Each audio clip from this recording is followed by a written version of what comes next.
Assalamualaikum warahmatullahi wabarakatuh. Alhamdulillah wassalatu wassalamu ala Rasulillah Sayyidina Muhammadin. Allahumma salli wa sallim wa barik alaihi Ibni Abdillah wa ala alihi wa sahbihi wa mawalah wa man tabi'ahu ila yaumil qiyamah. Wala haula wala quwata illa billahi amma ba'd. Rabbi syrah li sadri wa yassir li amri wahlul uqdatam min lisani yafqahu qawli. Subhanaka la ilma lana illa ma 'allamtana innaka antal alimul hakim. Hadirin jamaah taklim kami siang Masjid Sari Asi yang mudah-mudahan dirahmati oleh Allah Subhanahu wa taala. Amin. Amin Allahumma amin. Alhamdulillah. Pada siang hari ini kita bisa sama-sama berkumpul, bersilaturahim, bermuwajahah, beriktikaf. Mari sama-sama kita niati iktikaf kita ini dengan niatan thalabun ilm. Kita lanjutkan bahasan taklim kita. Insyaallah kita akan membahas tentang 2 hal atau 3 hal jika waktunya mencukupi. 1 tentang riba dalam jual beli, yang kedua tentang khiyar, dan ketiga tentang salam kalau cukup waktunya. Bismillahirrahmanirrahim. Kita akan baca teksnya dulu. Qalal musannifu rahimahullahu ta'ala wa nafa'ana bi'ulumihi fid dharaini amin radhiyallahu ankum. Faslun wa riba fid dhahabi wal fiddati wal mat'umati. Riba itu berlaku pada emas, perak, dan makanan. Wala yajuzu, tidak boleh bai'udz zahabi bidz zahabi, menukar emas dengan emas. Wal fiddatu kadzalika, demikian pula perak dengan perak. Illa mutamasilan naqdan, kecuali sepadan berat timbangannya dan kontan. Wala bai'u mabta'ahu hatta yaqbidahu, tidak boleh jual beli barang yang ia beli sampai dia menerimanya. Wala bai'ul lahmi bil hayawani, tidak boleh menukar daging dengan hewan. Wa yajuzu, boleh bai'udz zahabi wal fiddati mutafadilan naqdan, boleh menukar emas dengan perak selisih asal kontan. Wa kadzalikal mat'umatu la yajuzu bai'ul jinsi minha, demikian pula makanan tidak boleh jual beli sejenis bimislihi dengan sesamanya illa mutamasilan naqdan, kecuali sepadan dan kontan. Wa yajuzu bai'ul jinsi minha bi ghairihi, boleh menjual yang tidak sejenis secara selisih asal kontan. Wala yajuzu bai'ul gharari, tidak boleh transaksi yang tidak jelas atau yang mengandung unsur penipuan. Kita akan bahas tentang riba. Ini bahasan yang mohon maaf biasanya paling panjang. Riba itu kalau di kuliah dibahas sampai 2-3 semester biasanya. Ini kita bahas setengah jam, mudah-mudahan bisa dipahami ya. Riba itu berasal dari bahasa Arab yang artinya kelebihan atau tambahan. Riba itu. Riba itu berarti lebih, riba itu berarti nambah. Kelebihan ini yang membedakan riba dengan jual beli. Allah bilang dalam Al-Quran, wa ahallallahul bai'a wa harramar riba. Allah halalkan jual beli, Allah haramkan riba. Bedanya di mana? Bedanya kalau jual beli itu mohon maaf ada usahanya, ada prosesnya. Saya beli air 2.000, saya jual 2.500. Ini beda dengan riba, saya ngutangin orang 2.000, saya suruh bayar 2.500. Beda. Kan sama-sama lebih, iya, lebih yang sono disebutnya untung. profit, laba disebutnya. Dalam bahasa Arab disebutnya ribahun. Ya. Kalau lebih yang ini disebutnya bunga, disebutnya interest, ya, disebutnya sebagai apa? Kelebihan yang tampak tadi, tanpa adanya proses, ujuk-ujuk ngutangin 2.000, minta bayaran 2.500. Paling mudah itu memahami riba, dua macam. Riba itu ada riba hutang piutang, ada riba jual beli. Jangan salah paham, riba jual beli berarti kredit. Bukan, bukan. Ya. Riba hutang piutang itu kelebihan pengembalian dari pokok hutang. Hutang itu akadnya akad sosial. Harus dibedakan. Utang itu akadnya akad sosial. Maka berlaku aturannya aturan sosial. Saya kasih contoh misalnya. Saya punya usaha, kehabisan modal. Lalu kemudian saya telepon kawan. Saya ada proyek ini. Lumayan gede nilainya. Masalahnya saya nggak ada modal. Kamu utangin saya dulu deh. Berapa? 15 juta. Lah kan nanti saya hutangi, kamu pakai proyek, kamu dapat untung. Saya nggak dapat untung. Ini aja deh. Saya utangin 15 juta, nanti bayarnya 20 juta. Itu riba. Karena akadnya hutang piutang itu adalah akad sosial. Maka bahasanya dalam Al-Quran juga begitu. Man dzalladzi yuqridullaha qardhan hasanah. Qard itu dihitungnya sebagai hasan. Tapi kan enak di dia. Saya kan ngutangin dia 15 juta. Dia untungnya banyak. Bisa. Kalau pengen dapat untung, nanti skemanya bukan hutang. Kalau pengen dapat untung, skemanya nanam modal, investasi. Gini aja deh, saya utangi kamu, saya nanam modal 15 juta, nggak hutang. Nah kira-kira tuh berapa persen itu dari nanti keuntungan saya dapat? Oh ya udah, ente nanam modal 15 juta, nanti kira-kira dapat profit keuntungan sekian persen. Nah ini boleh, nggak apa-apa. Tapi ingat, yang namanya investasi, nanam modal, siap untung ya siap rugi. Kan gitu. Ya. Jangan mau untungnya nggak mau ruginya. Saya mau bertanding, tapi harus menang. Kalau kalah bagaimana? Gua nggak mau tahu, pokoknya harus menang. Nggak bisa begitu. Kalau siap untung ya siap rugi. Siap rugi.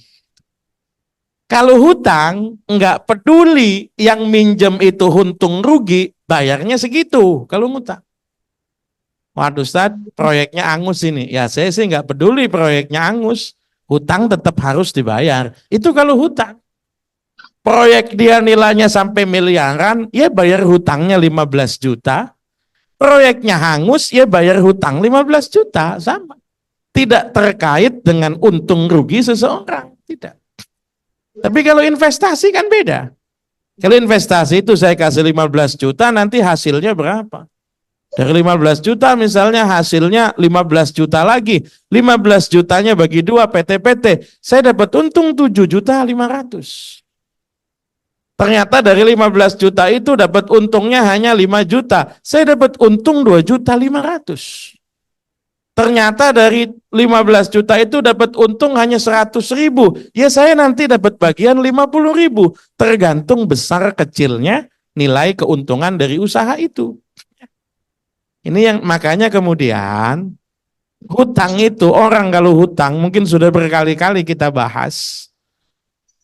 Orang kalau hutang itu mestinya ada jagaan yang bisa dipegang. Ada. Utang Bu, berapa? 1 juta. Bayar kapan? 2 bulan lagi. Kok bisa? Iya. Saya ikut arisan tinggal 2 putaran lagi nih. Saya belum dapat nih. Kalau nggak besok, bulan depan saya dapat ini. Ada jagaannya, ada. Utang Bu, 2 juta. Bayar kapan? 3 bulan lagi. Kenapa? Anak saya ini Kerja di luar pulau, insya Allah baru pulang Lebaran ini. 3 bulan lagi kan Lebaran. Ada jagaannya.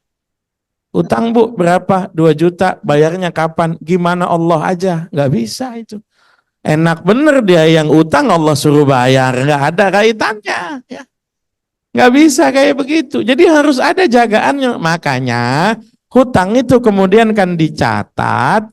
Hutang itu kemudian disaksikan. Kalau besar hutangnya dijaminkan. Kalau hutangnya besar dijaminkan. Saya utang berapa? 500.000. Ya saksinya siapa? Catat. Ya. Tapi hutang yang dicatat itu tidak menjamin kemudian dia bayar. Kalaupun dianya misalnya belum bisa bayar.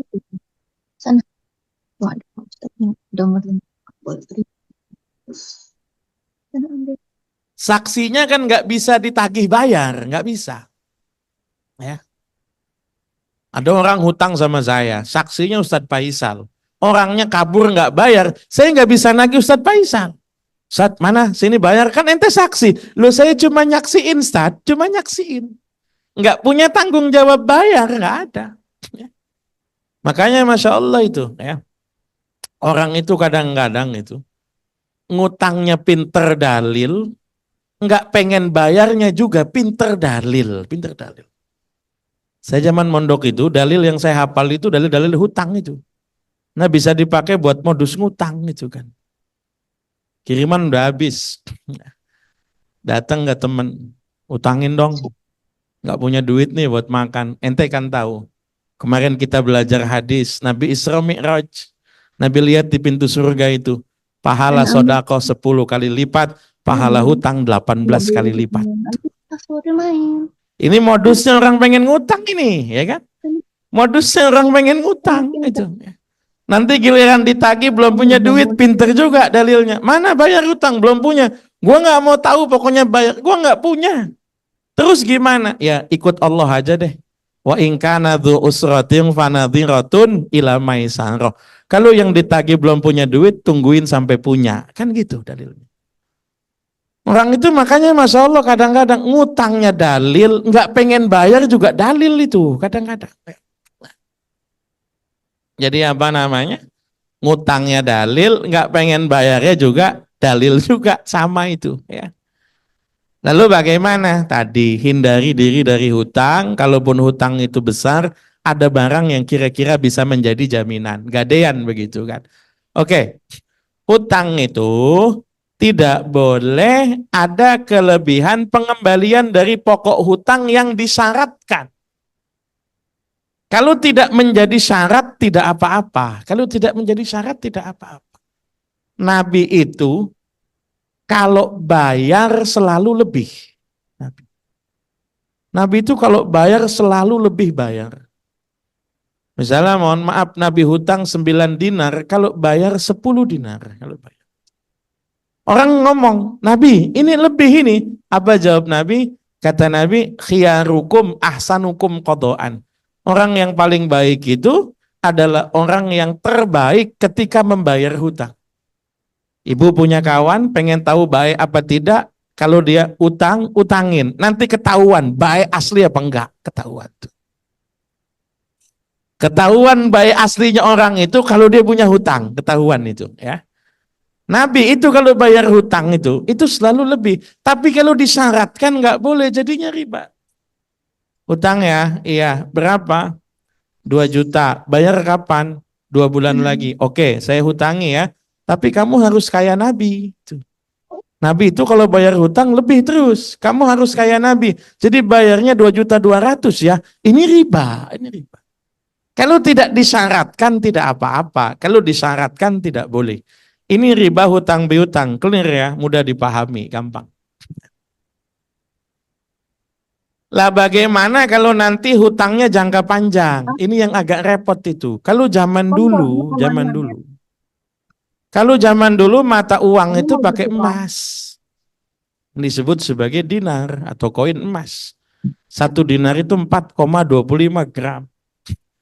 Ketika pakai koin emas, emas itu relatif lebih tahan terhadap inflasi. Misalnya mohon maaf, harga kambing di masa Nabi dengan harga onta di masa Nabi dibandingkan zaman sekarang masih sama, masih sama. Harga kambing di masa Nabi itu, harga kambingnya itu 1 dinar. 1 dinar itu 4 gram seperempat. 1 gram sekarang berapa, Bu? 1,2. Oke, 1,2 misalnya. 1,2 misalnya anggap 4,8. Anggap dah 5 juta sekian lah begitu.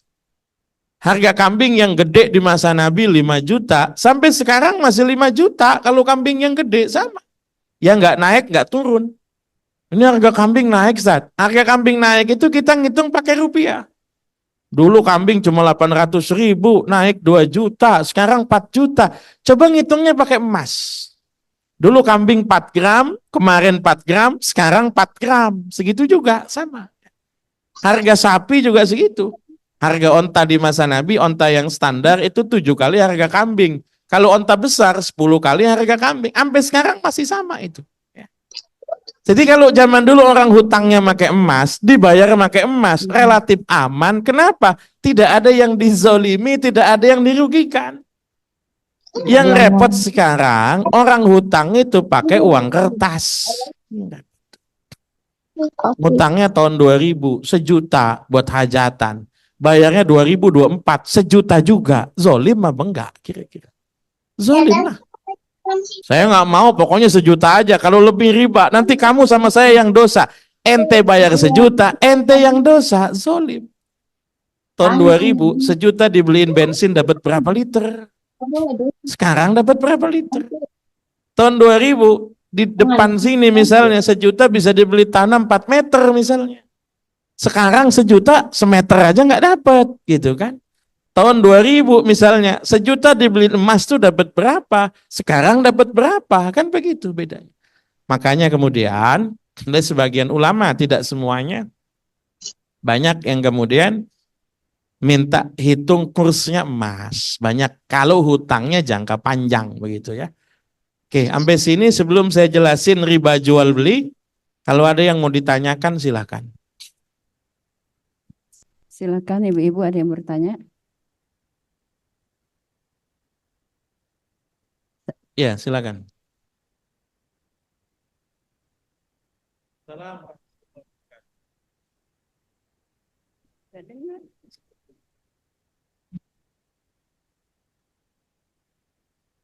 Assalamualaikum warahmatullahi wabarakatuh. Waalaikumsalam warahmatullahi wabarakatuh. Mohon maaf, saya musafir di sini. Kebetulan sholat ada majelis taklim, jadi saya ikut sebentar.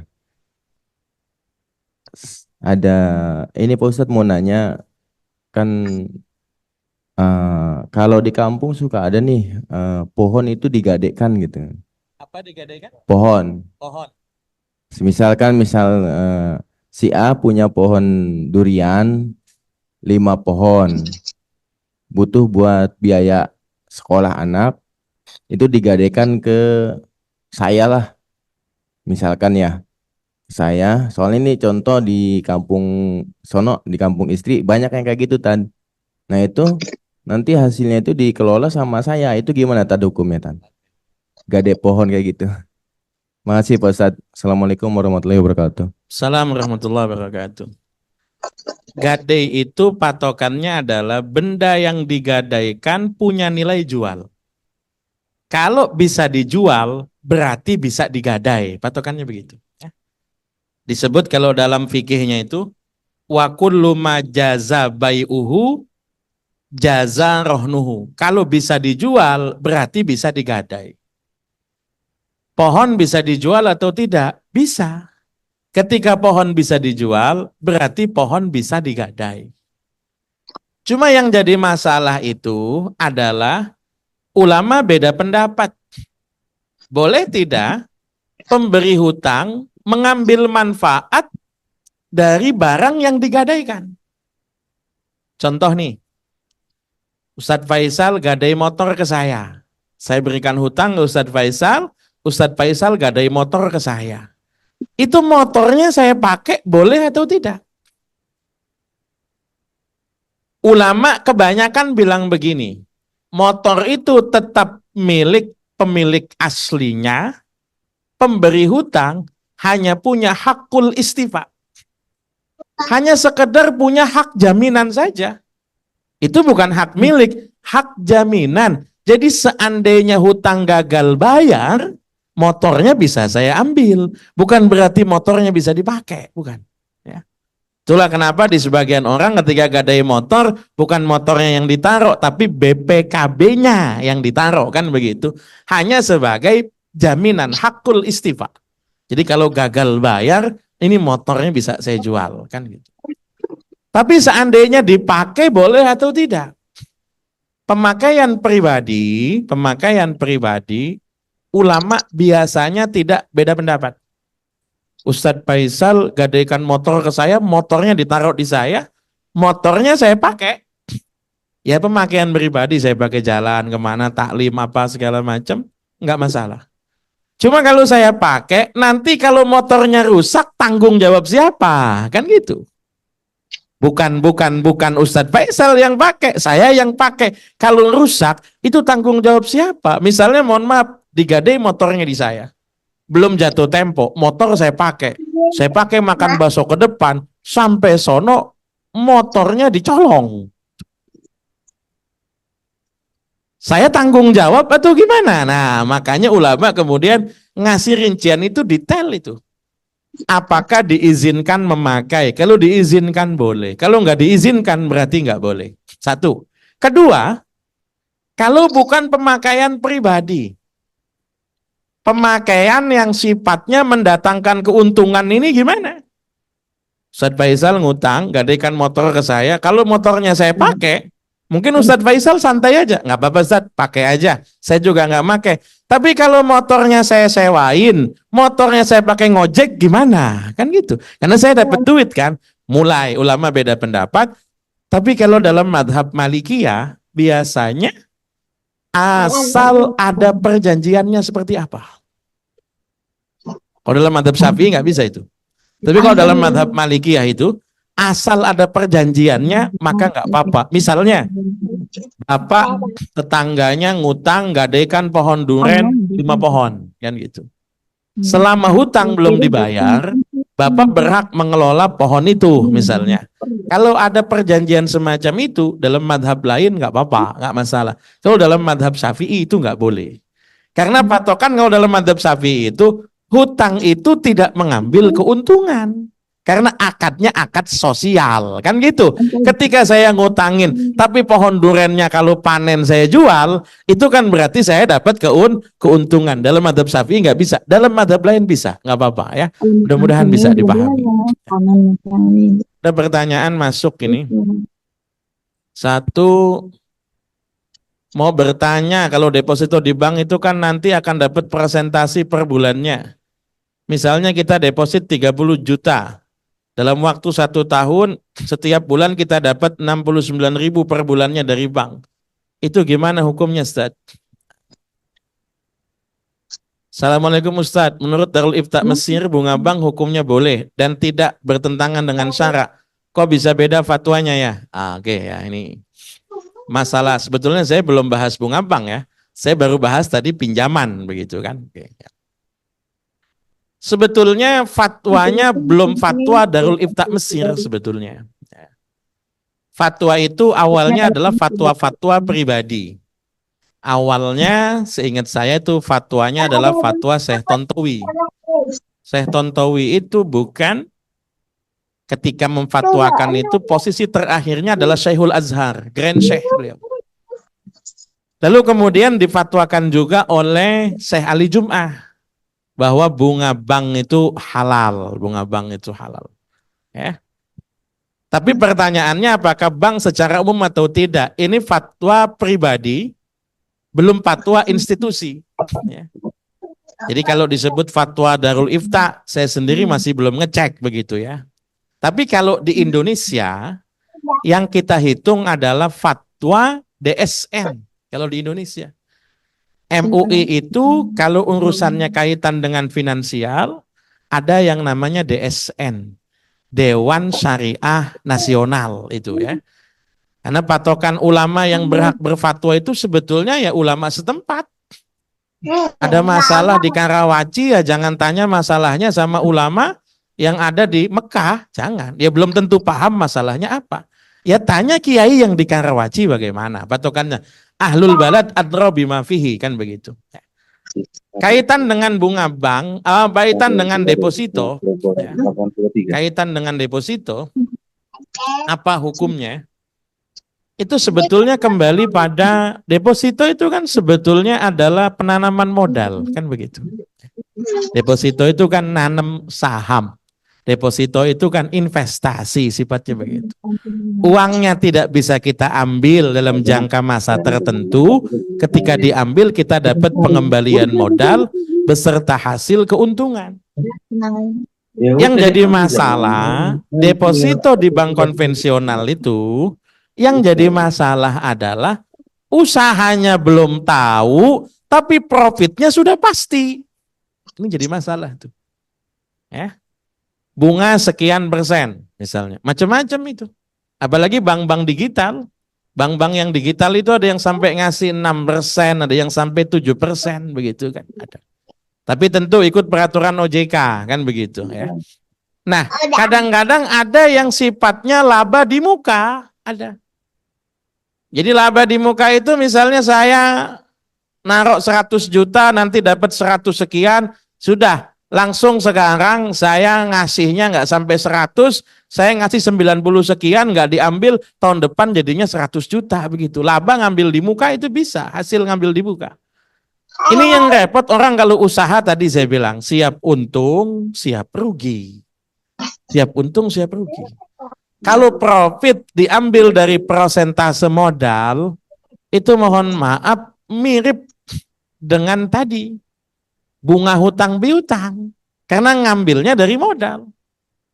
Berapa ini? 100 juta. Dapatnya berapa? 4%. Anggap misalnya kalau 100 juta dapat 4 juta. Nanti kena potong pajak. Misalnya begitu. Dapat kira-kira anggap misalnya 3 juta sekian begitu kan. Lah orang kalau usaha itu kan belum pasti untung, belum pasti rugi, nggak ada yang bisa pastiin, nggak ada. Maka saran saya, ada ulama yang berpendapat deposito di bank itu boleh, ada. Mau banknya konvensional, mau syariah, sama aja. Itu tadi pendapat Syekh Ali Jum'ah, mau dipakai monggo. Tapi kalau fatwa di Indonesia, Dewan Syariah Nasional itu patokannya kalau ada bank syariah ya bank syariah. Ada yang namanya istismar atau mudharabah. Sama kayak deposito. Cuma nanti dia baginya bukan persentase dari modal, bisa beda-beda itu.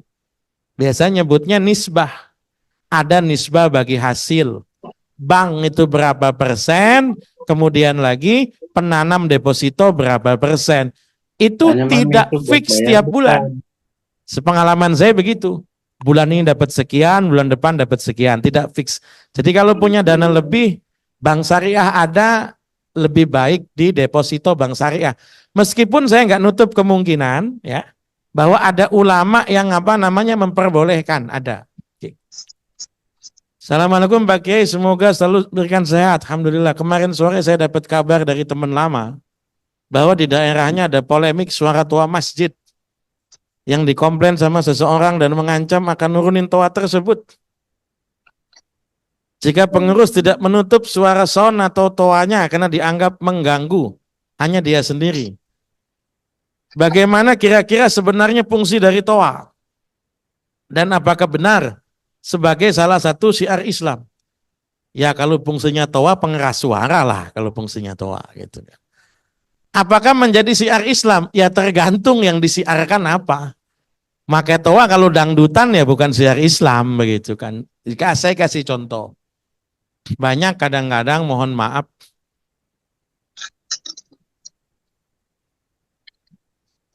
masjid itu pasang toa itu kadang-kadang belum tentu syiar Islam juga. Banyak kadang-kadang lagu sholawat. Oke kalau lagu sholawat masih syiar. Kadang-kadang yang cuma lagu Arab saja. Cuma lagu Arab saja. Pernah saya dengar masjid ada acara ya. Nunggu ada acara, nunggu nunggu waktu penceramah, kemudian nyetel musik, dianggapnya sholawatan, padahal bukan. Musiknya lagu ala Bali itu, atau Habbaitak itu lagu cinta itu, Ya, lagu cinta itu. Atau kadang-kadang itu ngetren, mentang-mentang lagunya sama. Ya Rasulullah salamun alaik, belakangnya Qaddukal mayas, itu lagunya sama tapi maknanya beda. Mohon maaf, Qaddun itu artinya pinggul, mayas itu artinya montok. Coba, lagu pinggul montok itu kok pakai toa masjid itu kan, kadang-kadang nggak pas itu ya. Jadi nggak mesti sering kan, sering Masya Allah ya. Ibu-ibu kadang-kadang pengajian, mau ngaji, lagunya ikan dalam kolam, coba itu kan. Masya Allah, hubungannya ikan sama ngaji ini apa? Nggak ada. Oke, patokannya begini, yang syiar itu azan itu syiar. Azan itu nggak lama kok. Azan itu paling orang lama azan itu ya 5 menit. Sehari azan cuma 5 kali. Ya. Kalau sama komat nggak sampai 1 menit. Komatnya nggak sampai 1 menit ya. Maka kemudian kalau dianggap syiar bisa. Toanya seberapa jauh? Nah ini yang perlu dikomunikasikan dengan pihak-pihak terkait. Kalau kita di kampung, area kawasan lingkungan muslim semua aman biasanya. Nggak ada yang ngutak-ngutik soal soal suara azan dianggap sebagai polusi suara, tidak. Tapi kalau kita tinggal di kawasan lingkungan yang penduduknya majemuk, ada muslim non-muslim, sebaiknya dibicarakan bersama. Saya kasih contoh, bahkan yang sama-sama muslim saja bisa beda persepsi. Kalau di kampung-kampung, masih banyak yang subuh ada azan awal, masih banyak. Ibu-ibu misalnya pulang kampung atau kunjungan ke rumah siapa begitu kan.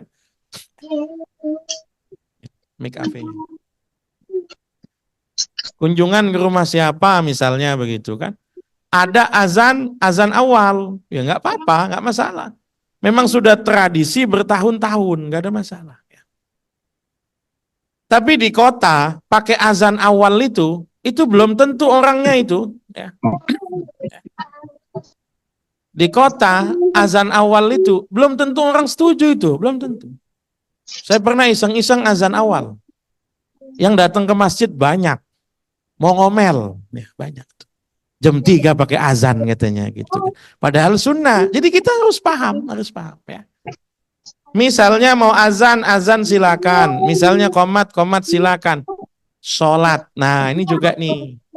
Kalau sholat itu kira-kira pakai suara dalam, pakai suara luar. Ada sholat yang menjadi syiar, Idul Fitri, Idul Adha, sholat Jumat, ada khutbahnya.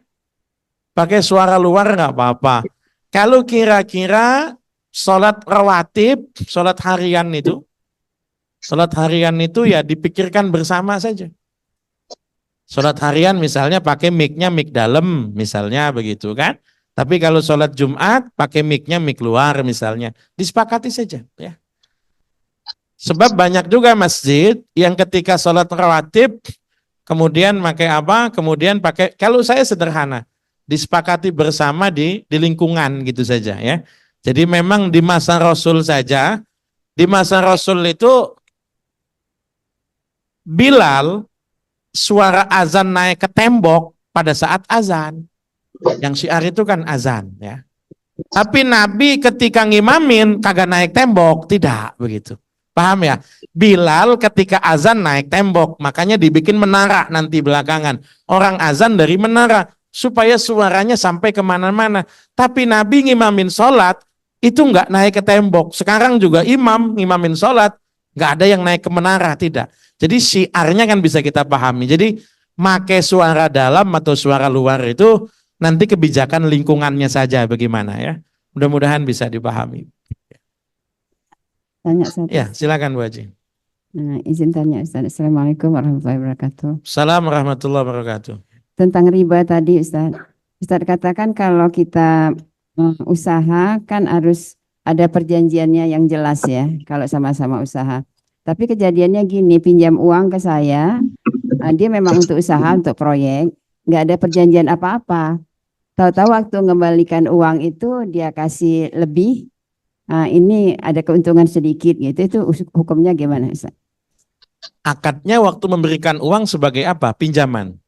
Iya, pinjam untuk usaha, Pinjam untuk usaha, tapi pinjaman. pinjaman. Oke. Tapi untuk waktu kembaliannya itu dia lebihkan gitu karena ada untungnya nih gitu. Nggak apa-apa, halal, nggak masalah.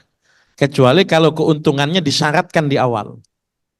Saya pinjam buat usaha, ente enak usaha untung. Saya ngutangin nggak untung, udah balikinnya segini. Nah kalau begitu nggak boleh, itu riba begitu ya. Mudah-mudahan bisa dibet. Tapi kalau tidak ada syarat nggak apa-apa, halal itu, nggak ada masalah. Ya. Terima kasih. Ya silakan ada pertanyaan yang lain kalau masih ada. Ibu-ibu. Oke baik, kalau tidak ada saya lanjutkan. Ada yang namanya riba jual beli. Riba jual beli itu adalah transaksi komoditas ribawi. Komoditas barang yang dianggap oleh Nabi sebagai barang-barang yang mengandung riba. Transaksi itu ada kelebihan pada salah satu penukarnya. Kita lihat hadisnya dulu ya. Nabi itu pernah ada hadis begini kata Nabi. Az-zahabu bil-zahabi wal fiddatu bil fiddati wal burri bil birri, terus nanti disebut mislan bimislin, yadan biyadin, paman zada awistazada faqad arbal akhidu wal mu'ti fihi sawa. Emas dijual dengan emas, ditukar maksudnya, emas ditukar emas. Perak ditukar perak, gandum ditukar gandum, syair itu gandum juga. Kurma ditukar kurma, garam ditukar garam, maka jumlah takaran atau timbangan harus sama dan dibayar kontan. Barang siapa menambah atau meminta tambahan maka telah berbuat riba. Orang yang mengambil tambahan tersebut dan orang yang memberi tambahan sama-sama dosa. Atau kalau hadis yang lain hanya beda 3 hadis, bahasanya mislan bimislin, sawaan bisawain, yadan biyadin, fa idza talafat hadhil asnafu fabi'u kaifa syi'tum idza kana yadan biyadin.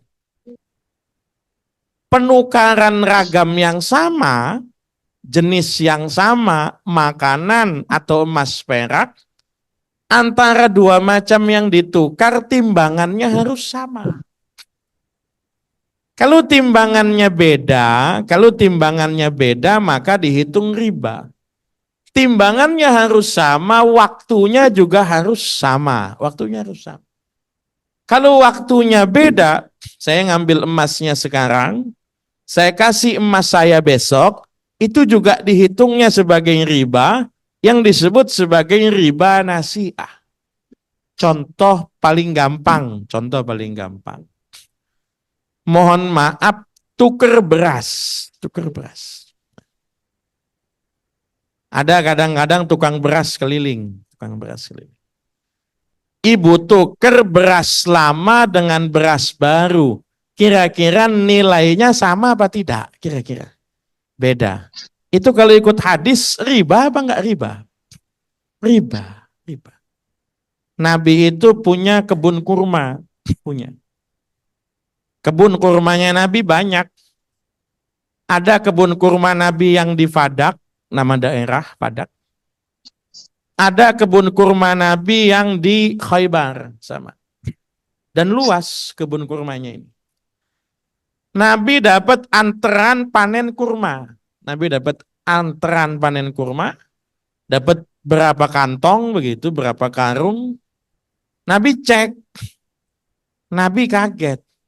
Loh, kurmanya kok bagus semua. Biasanya kurma itu ya sepohon, ada yang bagus, ada yang enggak, begitu kan. Ini kurma hasil panen kok kurmanya bagus semua. Nabi tanya sama yang garap kebun. Ini kurmanya kok bagus semua? Apa semua pohon hasilnya begini. Enggak, Nabi. Terus gimana? Yang saya bawa memang kurma yang bagus. Lah kurma yang jelek dikemanain? Kurma yang jelek saya tuker sama yang bagus. Nukernya bagaimana?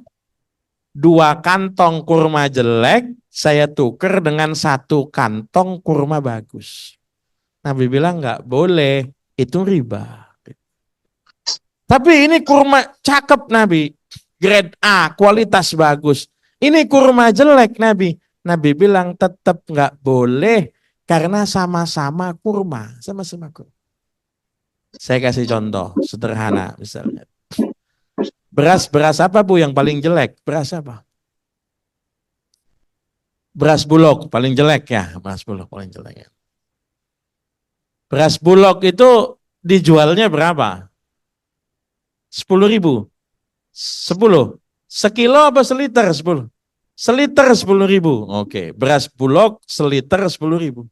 Jeleknya apa Bu? Bau, kuning, apa gimana gitu? Oke. Kira-kira beras yang bagus beras apa Bu? Pandan Wangi. Seliternya berapa kira-kira? 15.000. Oke ya. 3 liter beras Bulog yang 10.000 kali 3 kan 30.000 ya. 3 liter beras Bulog ditukar dengan 2 liter beras Pandan Wangi, kalau menurut hadis ini riba, nggak boleh. Riba. Karena bahasanya sama-sama berasnya, sama-sama jenis beras, tapi nggak adil dong kalau disamain, kan kualitasnya beda. Yang nyebut harus sama nggak ada. Tapi yang paling aman itu beras Bulognya jual dulu, dapat duitnya berapa, baru pakai beli beras Pandan Wangi. Ada mediumnya, ada penukarnya. Misalnya begini, saya datang ke tukang beras, Bang, saya mau tukar beras Bang, 3 liter beras Bulog dengan 2 liter beras Pandan Wangi. Jangan begitu Bu, mana 3 liter berasnya? Kasih. Ini saya duitin ya, 30.000. Terima ya Bu? Oke. Sekarang Ibu mau beli beras Pandan Wangi 2 liter ya. Nih 2 liternya. Oke. Mana uangnya? Ini halal, nggak apa-apa. Kenapa halal? Karena bukan tuker beras, beda timbangan, tapi jual beli beras. Nggak apa-apa. Sama kayak tukar beras lama, beras baru begitu. Tuker beras lama, datang tukang beras keliling. Bang, tuker Bang. Iya, tuker misalnya anggap 4 gelas jadi 3 gelas misalnya, atau gimana. Jangan begitu. Pakai medium dulu, pakai penukar, pakai uang dulu. Ini beras lamanya, saya beli sekian, sekarang Ibu mau beras baru ini, saya jual sekian. Kalau ini boleh. Ribet Ustaz, pakai bolak-balik begitu, justru biar halal, itu enggak ribet, biar halal. Saya kasih contoh. Ibu punya anak, dinikah sama orang. Ketika nikah ngomong, saya terima nikah dan kawinnya Fulanah binti Fulan dengan mas kawin 25 juta. Ibu bangga, karena anaknya menikah. Sekarang ada orang datang ngasih duit, Ibu 25 juta, ngomong, Bu, anaknya saya pakai, ini 25 juta. Kan sama-sama 25 jutanya, sama. Bedanya apa? Yang sono nyebutnya akad nikah, yang ini nyebutnya make. Hukumnya bisa beda itu, hukum bisa beda. Jadi jangan kemudian sepelekan, begitu doang ribet, bukan soal ribet, jaga aman. Yang sering jual beli emas. Tuh. Emas baru, emas lama. Tukang emas tuh pinter-pinter itu. Wah, udah susut ini katanya, susut. Itu susutnya dari mana kata saya? Orang belinya belum lama kok, kata saya belum dipakai. Udah susut, ada aja itu. Ini kena air lah, kena apalah begitu ya. Itu yang paling aman itu, paling aman. Sebagian toko emas itu ada yang mengaji, saya pikir itu. Aman itu ya. Jadi memang dikasih uangnya dulu. Ini uangnya, Ustaz. Mau ambil yang mana? Ini harga sekian. Jadi akadnya jual beli, bukan tukar emas, bukan ya.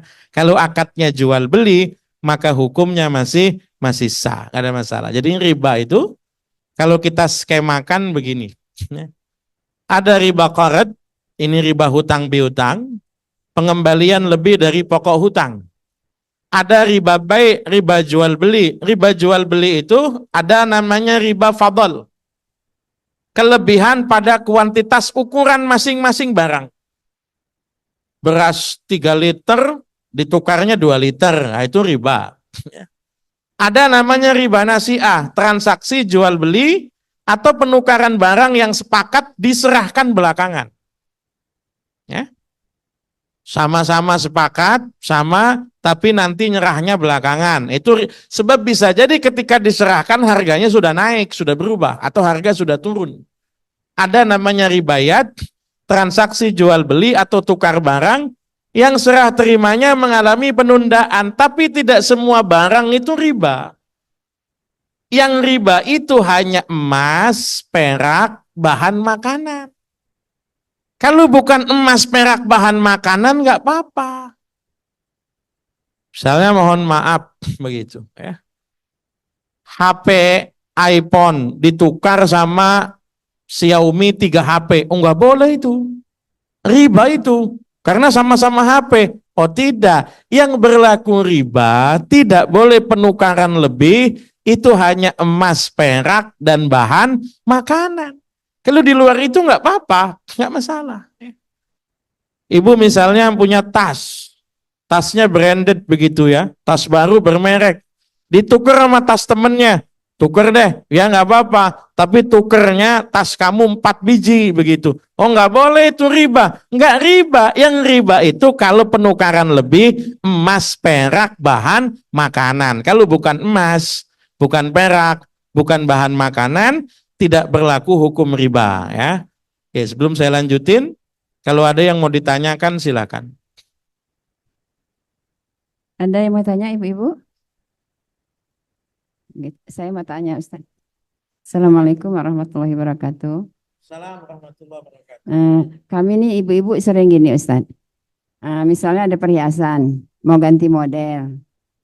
Pergi ke toko emas, ini saya taruh saya punya, saya mau model yang lain, mungkin lebih bagus, lebih itu kita tambah gitu. Kan nggak ada jual belinya, itu bagian hukumnya Ustaz. Ya. Tetap yang lebih aman adalah ada jual belinya.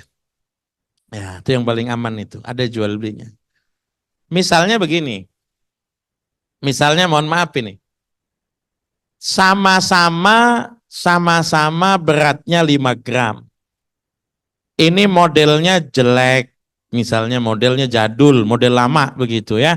Yang ini model baru misalnya tuh. Betul bahwa biaya produksinya ini lebih rumit dibandingkan yang lama, betul. Harganya beda, betul. Tapi disebut harga beda kan kalau ketemu duit. Kalau ketemunya bukan duit, tidak bisa disebut harganya beda, nggak bisa. Punya saya 5 gram. Modelnya jadul. Ini 5 gram. Modelnya model sekarang, bagus. Berapa? Ya udah ini tambah 200.000. Ini kalau hitung-hitungan sama, berarti ada kelebihan penukar, padahal beratnya sama-sama 2 gram. Mending jual dulu.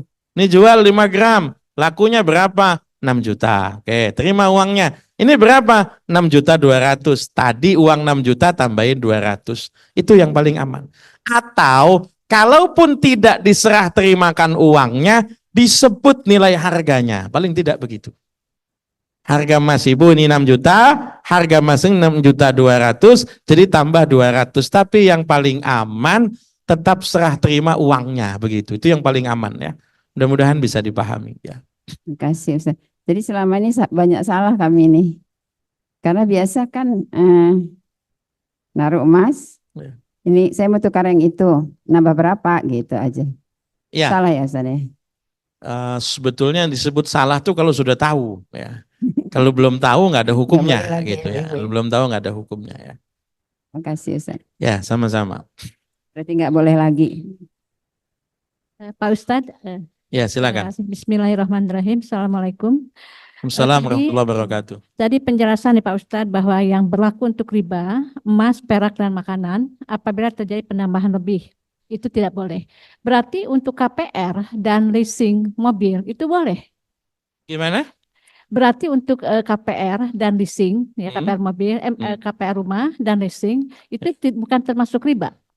Leasing itu kan bukan tukar, Bu, jual beli. Ya jual beli. Kalau emas kan emas ditukar sama emas. Ya, Kalau KPR kan bukan rumah ditukar sama rumah. dengan uang gitu kan. Dengan uang, Iya. itu kan jual beli ya. Ya, walaupun harganya lebih. Ya, Tinggi. nanti kita bahas itu, nanti kita bahas ya. Terima kasih. Jadi memang kasusnya tidak sama.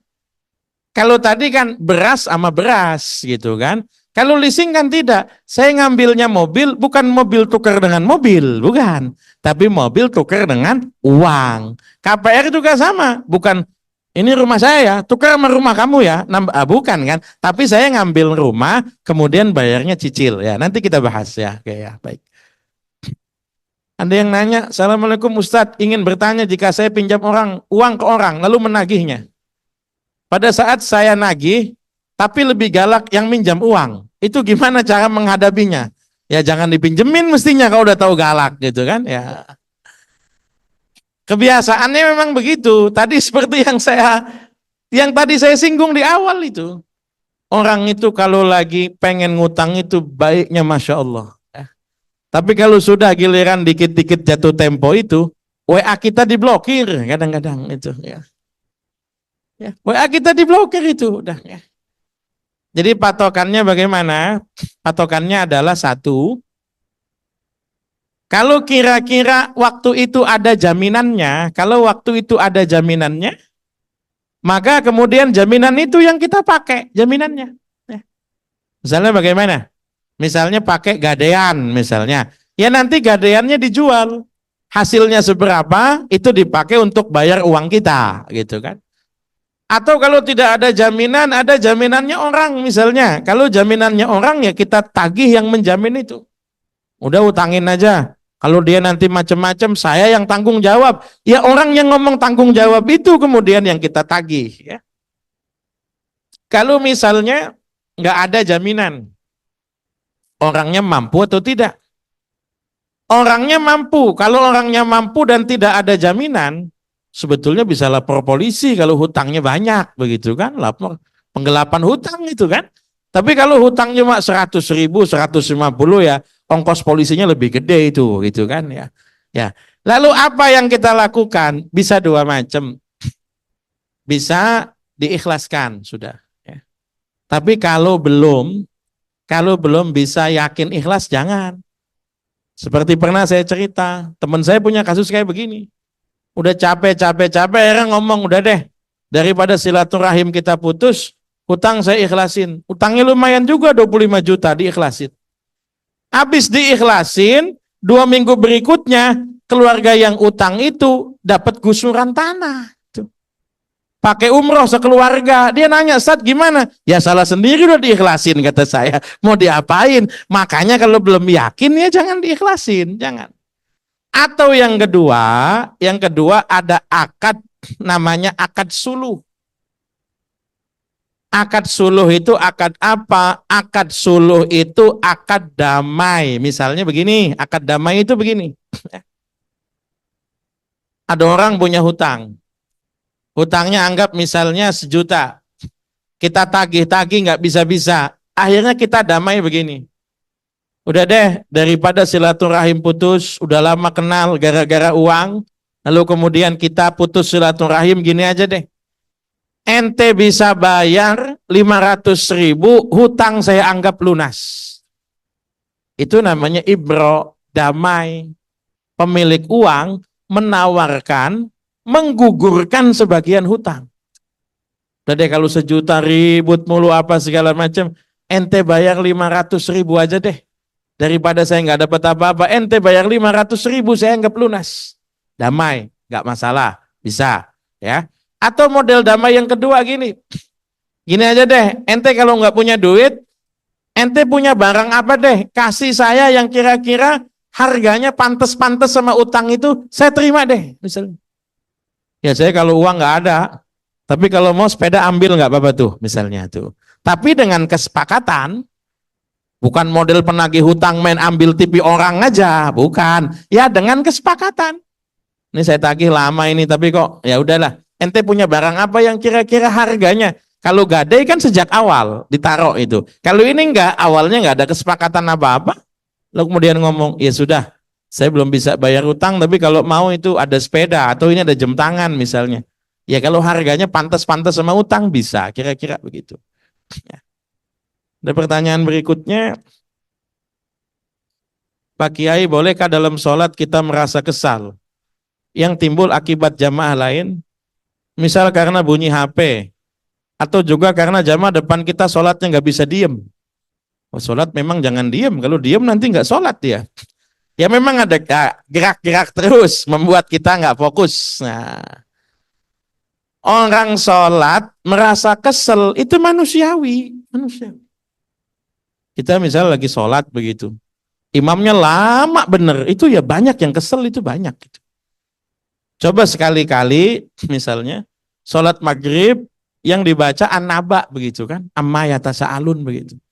Itu makmum kesel ini. Ini imam nggak punya pikiran bagaimana ini gitu kan, kesel.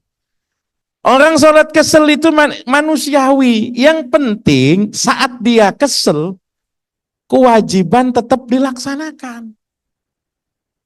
Jangan wah saya kesel banget sholat ini, udah deh nggak usah baca Fatihah, ya batal kalau gitu. Ya. Jadi kesel itu manusia, kita nggak bisa nahan orang jangan kesel, nggak bisa. Orang itu idealnya sholat fokus memang khusyuk, hanya konsentrasi pada Allah, tapi kan susah. Dan khusyuk tidak wajib memang. Khusyuk tidak wajib. Kalau kita bisa khusyuk, alhamdulillah. Kalau belum bisa, ya proses. Sholat kesel gara-gara ada kawannya yang bawa HP tidak di silent. Kalau saya sederhana, yang bawa HP itu kemudian matiin HP-nya. Zaman sekarang enak. Tinggal ambil HP, kita pencet, suara berhenti. Gampang. Nggak kayak zaman dulu. Jadi orang yang bawa HP lupa nggak di silent, jangan pura-pura khusyuk, nggak usah. Pernah juga itu saya. Sholat di samping suara kenceng banget soundnya itu. Mana lagunya lagu yang aneh-aneh lagi begitu kan. Saya tanya teman saya, ente sholat khusyuk? Enggak Ustaz, pengen goyang aja katanya gitu. Ya orang soundnya yang aneh-aneh begitu kan. Nah maka kemudian ya matiin HP-nya. Tapi kemudian kita yang sholat sampingnya kesel, manusiawi, keselnya manusiawi, tapi jangan karena kesel rukun sholat nggak terpenuhi begitu ya.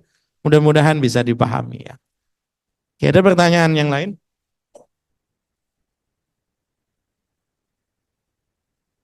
Kalau tidak ada saya lanjut.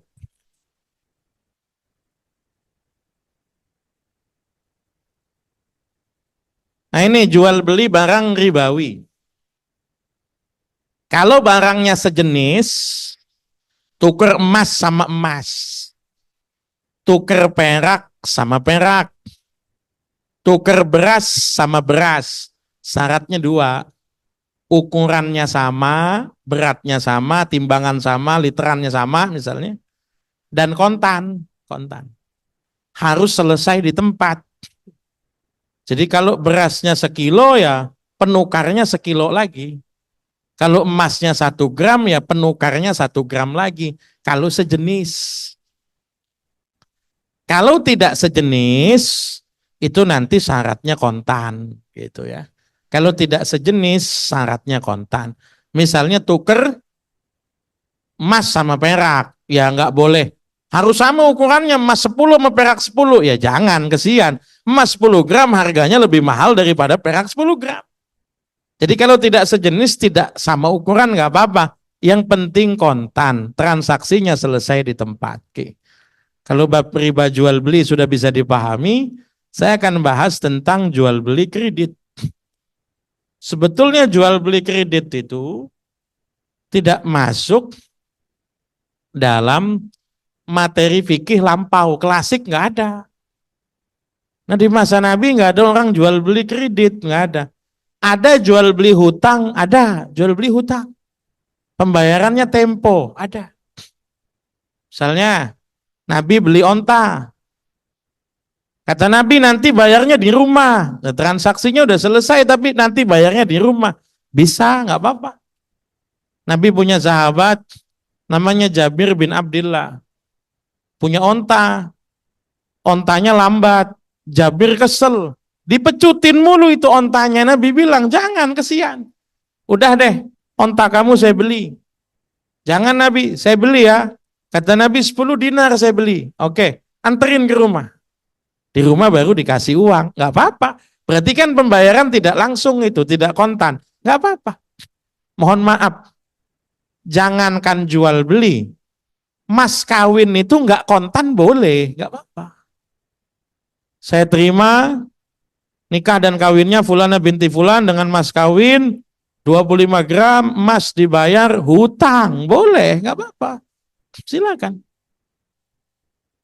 Dalam fikih itu dibahas, nggak apa-apa. Jadi jangankan jual beli, mas kawin saja dibayar hutang boleh, dibayar hutang boleh.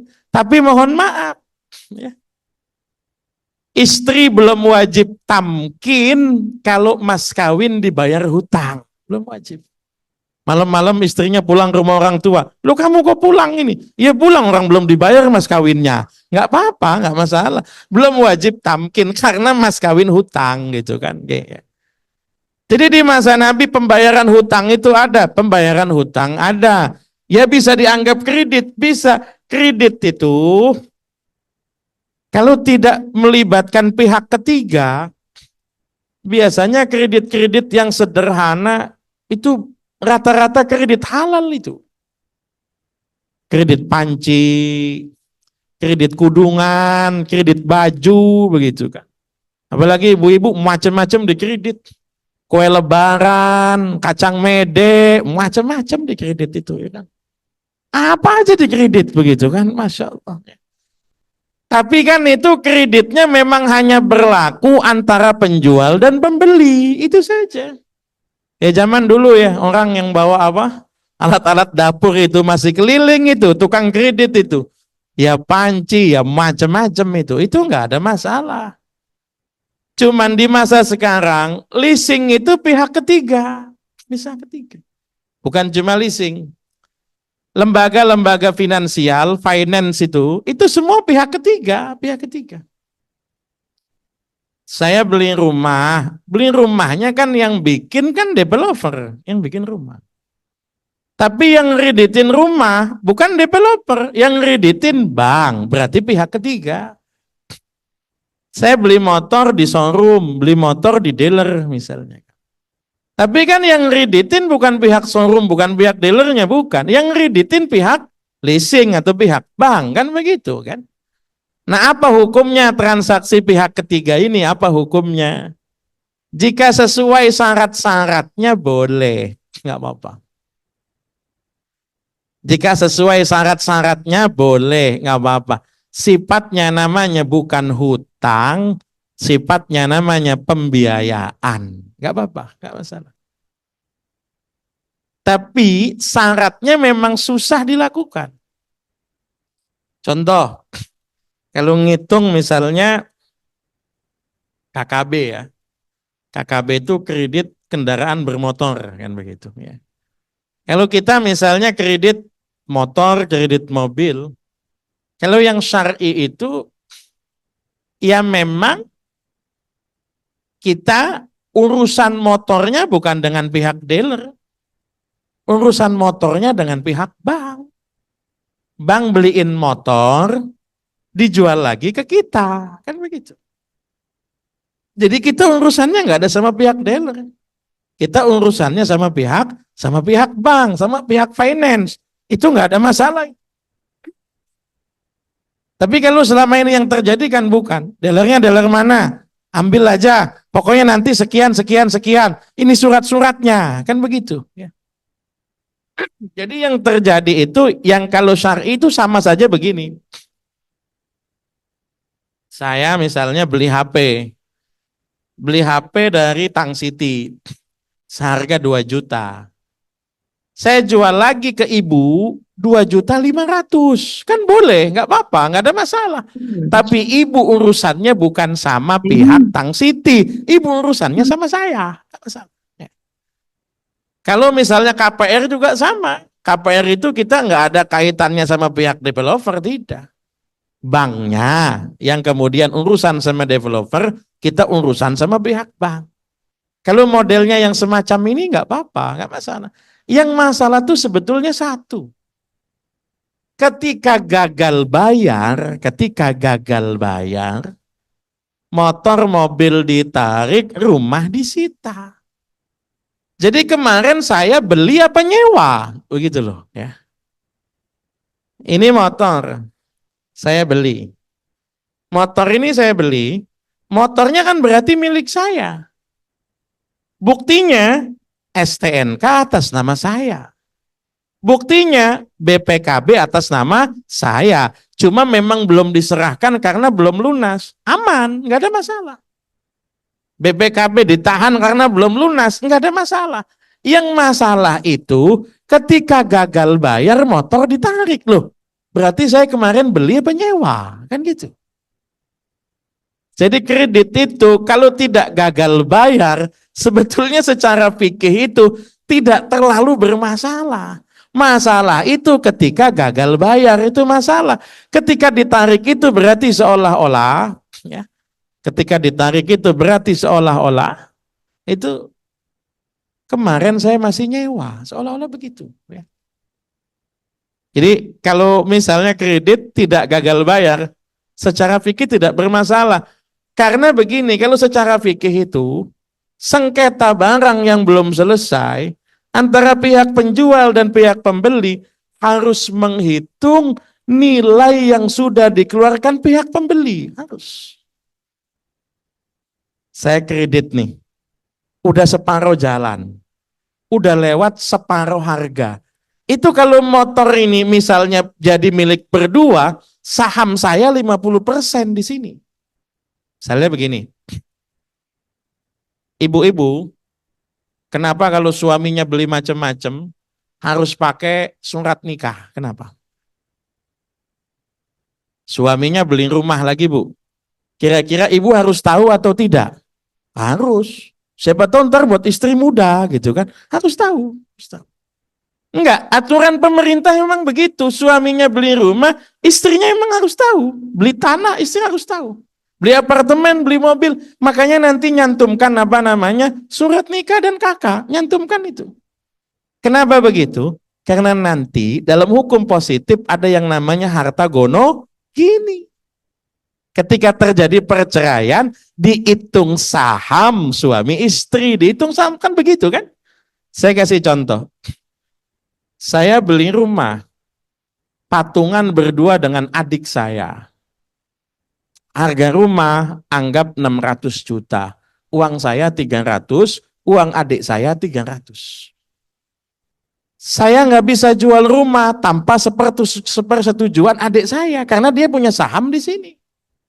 Adik saya nggak bisa jual rumah tanpa setuju saya karena saya juga punya saham, kan begitu. Ibu kredit belum lunas, sudah separuh jalan, separuh harga, ditarik sama pihak leasing. Itu kalau hitung-hitungan milik kan 50-50. Ya, 50% milik saya, pembeli, 50% milik penjual. Kalau main tarik begitu saja, berarti kemarin saya nyewa apa beli, kan begitu. Jadi masalah itu sebetulnya muncul ketika gagal bayar itu ya. Mudah-mudahan bisa dipahami ya. Sederhananya begitu. Ustadz, kalau tukar pecahan uang baru untuk hari raya, terkadang uang barunya akan diterima beberapa hari kemudian. Sedangkan uang lama yang akan ditukar sudah diserahkan lebih dulu. Apakah ini boleh? Nah, ini tergantung memandang apakah uang itu dianggap sebagai komoditas ribawi atau tidak. Yang jelas-jelas nggak boleh itu emas, perak, bahan makanan, kan begitu. Itu jelas-jelas nggak boleh. Apakah uang akan disamakan dengan emas atau tidak? Misalnya, pecahan uangnya lagi kosong nih. Tapi harus inden dulu. Kalau nggak inden nggak bisa. Sebab kadang-kadang pecahan uang baru itu, kalau ngelihat stoknya satu jenis saja. Dapat 5.000 doang. Dapat 10.000 doang. Kita pengennya lengkap tuh. Ada pecahan 50, 20, 10, 5.000, 2.000 misalnya begitu. Tapi suruh kita bayarnya sekarang, penukarnya, nanti uang barunya diserahkannya besok. Berarti kan tidak kontan itu, ya, tidak kontan berarti kan. Nah, padahal itu sejenis. Kalau sejenis itu harus sama ukuran dan kontan. Ini masalahnya nanti juga kadang-kadang uangnya lama 1 juta, dapat uang barunya cuma berapa? Kalau mau lebaran itu, uang kita 1 juta, dapat uang barunya berapa itu kira-kira? Enggak 900. 800 itu, 800. Ada yang 750, ada. Itu kira-kira riba atau tidak itu ya. Nah, patokannya ke sini nih. Apakah akan dianggap sebagai emas perak atau bukan? Kalau dianggap sebagai emas perak, maka berarti riba, nggak boleh. Contohnya cicilan emas. Ada kan? Ya, banyak program cicilan emas tuh. Kita beli emas sekarang, misalnya anggap 10 gram, tapi bayarnya nyicil dengan tujuan siapa tahu nanti harganya sudah naik. Cicilan emas itu. Cicilan emas itu yang jadi masalah nanti di sini nih. Berarti kan dia tidak kontan. Nanti yang kita lihat itu apakah emas akan dianggap sama dengan uang atau tidak. Kalau dianggap sama, berarti cicilan emas itu haram, riba, nggak boleh. Karena berarti ngitungnya tadi tidak kontan. Tapi kalau dianggap tidak sama, maka masih ada ulama yang anggap cicilan emas itu boleh, begitu ya. Mudah-mudahan bisa dipahami begitu ya. Oke, saya lanjutin. Ya. Bab yang kedua namanya khiyar ya. Ini panjang, mungkin hanya akan saya bahas separuh saja ya, karena pembahasannya panjang. Bismillahirrahmanirrahim. Wal mutabayyi'ani bil khiyari ma lam yatafarraqa. Penjual dan pembeli itu ada pilihan. Pilihan itu artinya hak membeli atau hak membatalkan. Penjual juga berarti sama, punya hak untuk menjual, punya hak untuk membatalkan. Malam yatafarraqa, selagi mereka berdua belum berpisah, walahuma ayastauti al khiyara ila salasati ayyamin. Penjual dan pembeli itu punya hak memberikan syarat deal transaksi sampai 3 hari, boleh. Ya. Wa idza wujida bil mabi'i aibun falil mushtari radduhu. Jika ditemukan dalam barang yang diperjualbelikan ada cacat, maka pembeli boleh mengembalikannya. Khiyar itu adalah hak pilih bertransaksi. Kebebasan bertransaksi. Kebebasan membeli atau kebebasan menjual. Orang tidak boleh dipaksa membeli, orang tidak boleh dipaksa menjual. Tidak boleh. Menjual itu syaratnya sukarela, makanya ada ijab kabul, kan begitu asli. Kalau zaman sekarang ada kwitansi, ada. Jual beli itu tidak boleh dilakukan secara paksa. Ada beberapa kasus nanti jual beli paksa ada. Contohnya, ibu lagi lihat-lihat apa barang, misalnya gelas apa-apa, tiba-tiba ibu senggol pecah. Ya mau nggak mau harus beli, kalau itu harus beli. Nggak ada istilah, saya beli kok dipaksa. Ya situ yang mecahin kok dipaksa, ya nggak dipaksa. Ya. Ada kasus nanti transaksi itu ada paksaannya ada. Tapi secara umum, dasarnya orang bertransaksi itu tidak boleh ada paksaan. Saya kasih contoh. Penawaran itu bukan transaksi. Jangan marah penjual Kalau calon pembeli nawar mulu, ya jangan marah, kan gitu. Jadi kadang-kadang emang nggak jelas juga itu. Orang niat beli apa kagak kita nggak tahu begitu kan. Nawarnya doang. Kadang-kadang yang dicari yang nggak ada. Kadang-kadang gitu. Ya. Kalau masih transaksi, masih segala macam itu, masih transaksi, masih segala macam. Kalau belum final masih bisa dibatalkan. Kalau belum final masih bisa dibatalkan. Saya belum lama itu kan apa namanya beli kitab, beli buku pelajaran anak-anak santri. Kebetulan saya punya beberapa teman yang apa namanya yang memang penjual kitab atau penjual buku. Saya WA satu-satu. Ada buku atau kitab ini apa enggak? Ada. Butuh berapa, Ustaz? Enggak banyak lah. Paling 150-an kata saya. Buat anak SMP misalnya. Oh ada. Harganya berapa? Harga segini. Oke ya. Oke itu maksud saya, oke nanti saya musyawarahkan gitu. Kan belum deal, oke saya beli. Oke transfer, oke ngirimnya kapan? Saya tanya kepada penjual yang lain lagi. Barang saya sudah ada. Dan harganya lebih murah. Lebih murah harganya itu mungkin 2.000 begitu. Ya 2.000. Kalau kali 150 kan lumayan juga 2.000. Orang uangnya bukan uang saya, uangnya uang pondok. Bukan saya juga yang beli, saya cuma menghubungkan saja begitu kan. Saya bilang barangnya ada. Ini nanti gimana ongkirnya? Saya nganter Ustaz, aman. Oke. Saya hubungi penjual yang pertama. Ente barangnya ada bang enggak? Saya barangnya baru mau saya order Ustaz. Oh kalau gitu enggak jadi deh. Saya bilang. Oh jangan gitu Ustaz. Saya udah ngubungin ini sama supplier. Lah kan saya belum ngomong oke kata saya begitu kan. Kita masih bisa untuk melakukan lanjut transaksi atau batal karena belum deal. Ya. Kecuali kalau sudah deal nggak bisa. Ibu beli baju, udah deal, udah sampai rumah, baju buat anaknya. Ternyata anaknya nggak seneng, balik lagi ke toko. Mbak nggak jadi deh, anak saya nggak seneng. Lu nggak bisa begitu, nggak bisa. Kalau sudah transaksi, sudah serah terima, barang diberikan, uang diberikan, namanya sudah sah, sudah nggak bisa dibatalkan, nggak bisa. Tapi kalau masih penawaran nggak apa-apa. Tapi tidak boleh ganggu penawaran orang lain. Nggak boleh. Ibu punya toko.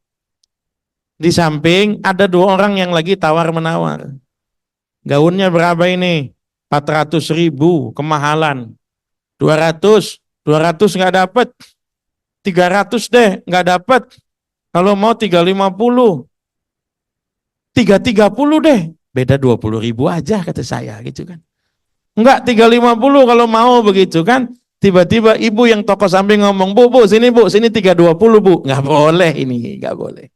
Kenapa enggak boleh? Karena penawarannya belum selesai. Kalau udah selesai boleh. Udah selesai, enggak jadilah. Segitu mah kemahalan. Udah orangnya jalan ke sini, misalnya ke toko kita, dia juga nggak manggil-manggil lagi, maka kemudian bisa, ibu cari apa nih? Saya jual sekian, nggak apa-apa. Yang penting apa? Memang penawarannya sudah selesai. Ini berlaku dalam jual beli, berlaku dalam lamar-melamar juga sama. Ibu punya anak gadis misalnya, dilamar sama orang, dibawain duit, katakan. Maharnya 25 gram, dibawain duit buat pesta 50 juta. Gitu. Tetangganya nanya, dibawain berapa? 50, dikit amat. Balikin aja, nanti ponakan saya ngasih uang antarannya 60. Nggak boleh. Kenapa nggak boleh? Karena masih berlangsung lamaran. Nggak boleh. Kalau misalnya lamarannya dikembalikan, ditolak, ada yang masuk, silakan. Jual beli juga sama. Repotnya di Indonesia itu, orang Indonesia itu masih demen jual beli keliling-keliling, pura-pura pergi. Masih demen tuh. Dapat sekian apa enggak? Enggak begitu kan. Sini. Wah, itu mohon maaf itu. Kalau di Arab itu enggak berlaku itu. Di Arab baru berlaku main panggil-panggilan sejak banyak customer orang Indonesia. Orang Arab ngikut akhirnya begitu. Dulu enggak ada itu, enggak ada. Dulu enggak ada. Saya itu kalau di Yaman, di Mesir itu kan bekas negara-negara sosialis. Negara sosialis itu enggak peduli pelanggan. Jadi bukan pembeli adalah raja, penjual adalah raja. Saya Pak, Bu, beli kitab. Dikit lagi azan maghrib. Beli kitab, dikit lagi azan maghrib. Berapa harga kitabnya ini? 250 real. Ya udah. Terus saya kasih uang 300, nggak ada kembaliannya. Itu suruh kita Pak, yang nyari, suruh kita.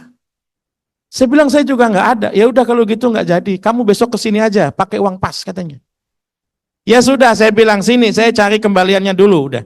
Nggak lama azan maghrib, tokonya dia tutup sama dia.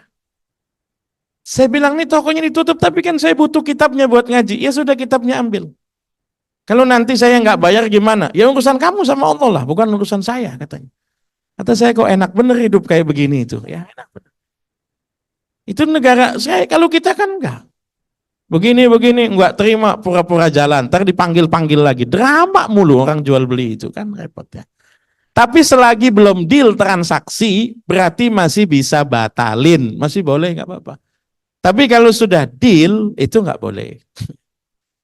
Yang kedua,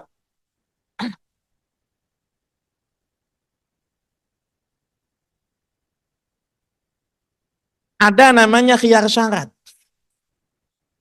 Pilihan dalam tenggang waktu tertentu berdasarkan kesepakatan. Boleh, nggak apa-apa. Kayak contohnya tadi, ibu belikan barang buat siapa, yang ibu belum tentu tahu cocok apa enggak. Kalau zaman dulu masih banyak, kalau zaman sekarang sebetulnya bisa. Saya di toko mainan, beliin mainan anak saya. Anak saya nggak ikut. Ya tinggal video call istri saya. Saya tunjukin, bang mau mainan yang mana, gitu aja, aman. Lu zaman dulu kan nggak bisa kayak begitu. Belum tentu yang kita beli cocok sama maunya anak, belum tentu. Kemudian kita bikin kesepakatan. Saya punya anak tuh kadang repot, beli sendal nggak mau ngikut. Saya punya anak itu beli sendal nggak mau ngikut. Kalau ibunya yang beliin cocok terus. Kalau bapaknya yang beliin, kalau nggak kegedean kesempitan, itu begitu.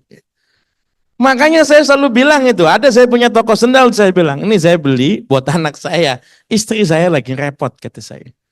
Nanti kalau nggak cocok bisa tuker ya, bisa, nggak apa-apa, nggak masalah, kan gitu. Atau kita beliin mainan yang kalau nggak cocok sama anak, bisa nanti saya tuker, bisa nanti saya batalkan, bisa. Khiyar syarat itu pilihan transaksi dalam tenggang waktu tertentu, tapi nggak boleh lama-lama. Misalnya beli barang bekas itu kadang-kadang kita belum tahu rusaknya di mana, kalau pemakaiannya baru sebentar, belum ketahuan. Dijual HP, mulus 80%, ngitung 80% itu dari mana? Gitu kan. Biasanya ketika dipakai, baru kemudian nanti timbul masalah-masalahnya. Saya ngomong, apalagi barangnya barang second. Kalau barang baru kan ada garansinya, ada. Kalau barang second nih garansi bagaimana? Ya tadi dikasih syarat. Ini HP-nya saya beli, ya.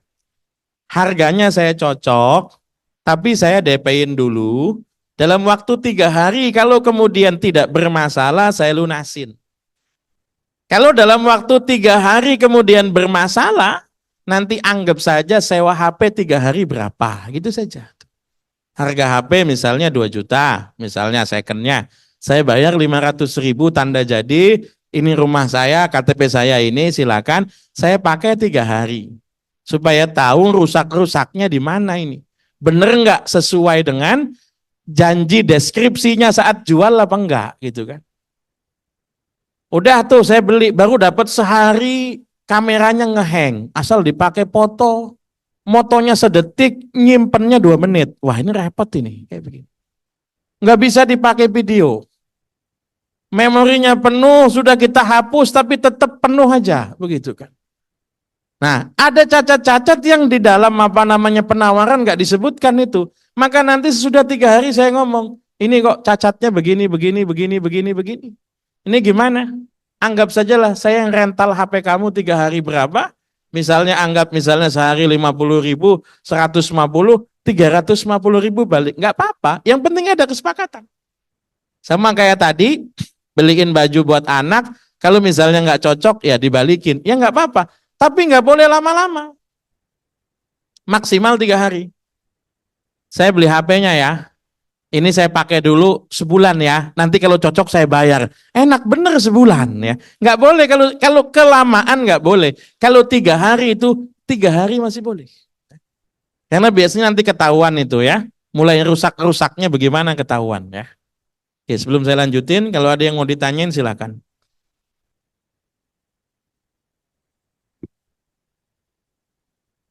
Ibu-ibu, ada yang bertanya? Ya.